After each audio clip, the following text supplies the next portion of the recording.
বসু গোদারা তিনি আমাদের মধ্যে আছেন। আমি তাদের পক্ষ থেকে আপনাদের অভিনন্দন জানিয়ে আমি কয়েকদিন আগে বলেছিলাম যে 17 তারিখ থেকে আমাদের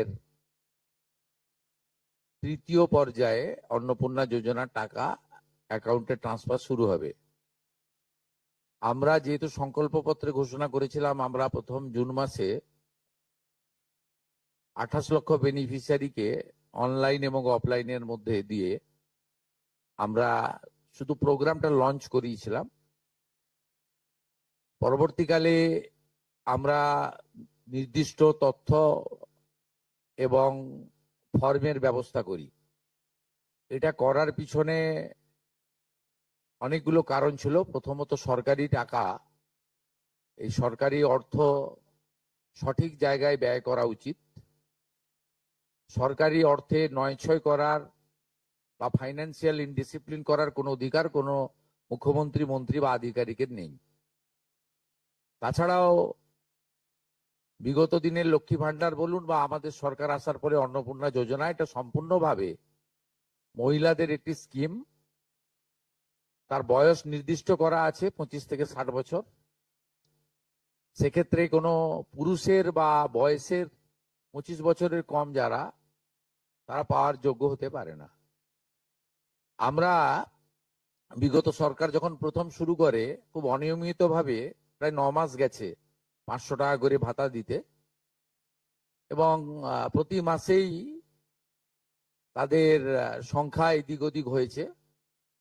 ফাইনালি নির্বাচনের আগে তড়িঘড়ি করে 2 কোটির আশেপাশে কিছু সংখ্যা হবে, 1,500 টাকা করে ট্রান্সফার করা হয় মাত্র 2 মাসের জন্য। শেষের দিকে ওই এবং সেটা করতে গিয়ে আমরা দেখলাম যে আমরা যদি সকলকেই লিস্টটাকে কনভার্ট করে দিই অন্নপূর্ণা যোজনাতে, তাতে এসআইআর এর নাম বাদ গেছে ভারতীয় নয় এমন লোকের নাম থাকবে, মৃত লোকের নাম থাকবে, পুরুষদের নাম তাতে থেকে যাবে। সেই কারণে আমরা নতুন সরকার স্বচ্ছতার ভিত্তিতে এই কর্মসূচি দেওয়ার ক্ষেত্রে আমরা ফর্ম চালু করি এবং আমাদের পোর্টাল চালু হয়, এবং জুলাই মাসে দ্বিতীয় পর্যায়ে যখন আমরা 1 কোটিরও বেশি মহিলার অ্যাকাউন্টে নেতাজি ইন্ডোর স্টেডিয়াম থেকে প্রোগ্রাম করে টাকা ট্রান্সফার করি, সেক্ষেত্রেও অনেক অভিযোগ আসে আমাদের কাছে, এবং অনেক মহিলারা বলেন যে আমি যোগ্য কিন্তু আমাকে দেওয়া হয়নি ইত্যাদি ইত্যাদি। তাই আমরা আমাদের বিডিওদের সাহায্য নিয়ে জেলা শাসকদের নেতৃত্বে হাউস টু হাউস ভেরিফিকেশন যতটা সম্ভব এই সময়ের মধ্যে করি, এবং জুন এবং জুলাই মাসের 31 তারিখ পর্যন্ত পোর্টাল চালু ছিল আবেদনের। এবং এখানে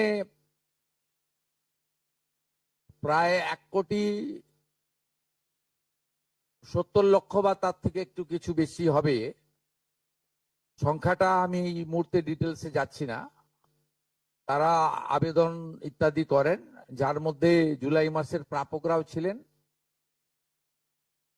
অনেকের না পাওয়ার অভিযোগও ছিল, সংখ্যা অনেক।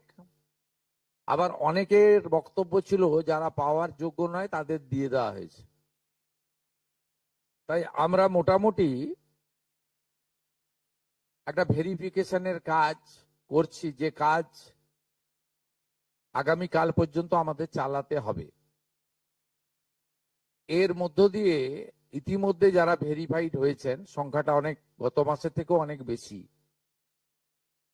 তাদের অর্থ দপ্তর 17 তারিখ থেকে এত বিরাট এলাকা বিরাট টাকা 2-3 দিন লাগবে অ্যাকাউন্টে ট্রান্সফার তারা করতে থাকবেন।